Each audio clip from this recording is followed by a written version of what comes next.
قیامت کے دن 7 لوگ عرش تلے ہوں گے۔ حضرت ابو ہریرہ رضی اللہ تعالی عنہ سے مروی ہے کہ رسول اللہ صلی اللہ تعالی علیہ وآلہ وسلم نے فرمایا 7 لوگ ایسے ہیں کہ جنہیں قیامت کے دن اللہ تعالیٰ اپنے عرش تلے سایہ دیں گے کہ جب اس کے سائے کے علاوہ کوئی سایہ نہ ہوگا۔ نمبر 1 عادل حکمران۔ نمبر 2 عبادت باری تعالیٰ میں زندگی گزارنے والا نوجوان۔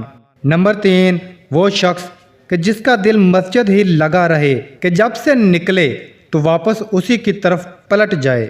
نمبر 4 وہ لوگ جو اللہ کے لیے باہم محبت کریں، اسی کی خاطر اکٹھے ہوں اور اسی کی خاطر جدا ہوں۔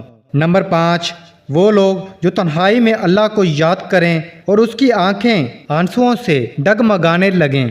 نمبر 6 کہ جو اس قدر چھپا کر صدقہ کرے کہ اس کے بائیں ہاتھ کو معلوم نہ ہو کہ اس کے دائیں ہاتھ نے کیا کیا۔ نمبر 7 کہ جسے حسین و جمیل عورت اپنی طرف مائل کرے تو وہ کہے کہ میں اللہ تعالیٰ سے ڈرتا ہوں